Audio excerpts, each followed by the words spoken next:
Эң туура, эң жакшы. Мамлекет иштейт десе ушуну иштеш керек. Отличный жол болот.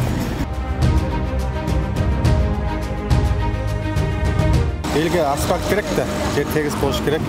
Бүтүү мөөнөтү 1-октябрга чейин бирок тездетип ушул жакын араларда тапшырган турабыз.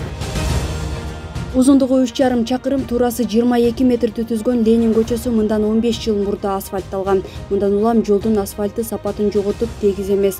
Жол айдоочуларды түйшүккө салып келген.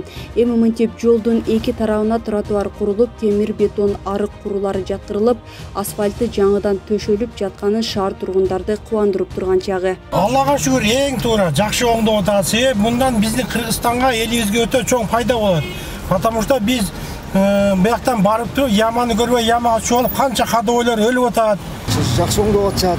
Бирок эми эле азыртан жакшы курбаса, кичалдан кийин оор жүк менен өңгүл болуп калат да. Анан кийин дагы түзө отурбай азыртан жакшы кыла берсек да. Мен оюм ушу.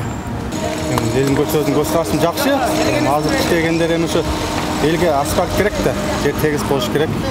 Техника көбөйгөнүнө байланыштуу жер тегиз болгон жакшы. Ошо азыр өкмөт жакшы иштеп атат да. Нормально кылып атат жолду. Отличный жол болот. Обновление города кылып атат.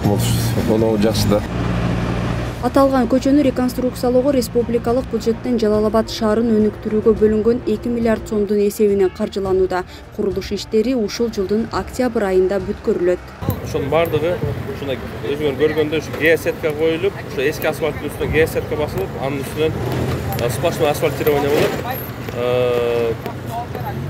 Жага алмай деген фирма, жоопкерчилик чектелген фирма утуп алып, жалпы суммасы 146 миллион сом түздү. Бул шаарда эң основной көчө болгон үчүн ошонун бардыгын сплошной асфальт кылып, заманбап разметкаларын чийип, ушу шаарыбызга келген коноктор үчүн, ушу өзүбүздүн шаардын тургундарына ушу ыңгайлуу шарттарды түзүп берели деп ушуну баштадык. Жолдун курулушун өз учурунда бүткөрүүдөн да мурда анын сапаты эң башкы орунда. Мындан улам жолдун курулушунун сапатына шаар бийлиги атайын адистердин жардамында тыкыр көз салып турууда. Бүгүнкү күндө ушу сапатын технадзорлорду жалдап, технадзор бардык талаптарына жооп берип, ошолордун өздөрү контролдоп атышат. Андан сырткары биздин мэрия, жол башкармалыгы бардыгыбыз биргеликте контролдоп атабыз. Мына убактылуу кичине ыңгайсыздык болуп атат. Бул убактылуу. Бирок негизгиси мына биздин шаарыбыздын Жалал-Абадтын центральный көчөсү, мына эми ушу центральный көчөсү болгондон кийин жол ушундай болуш керек.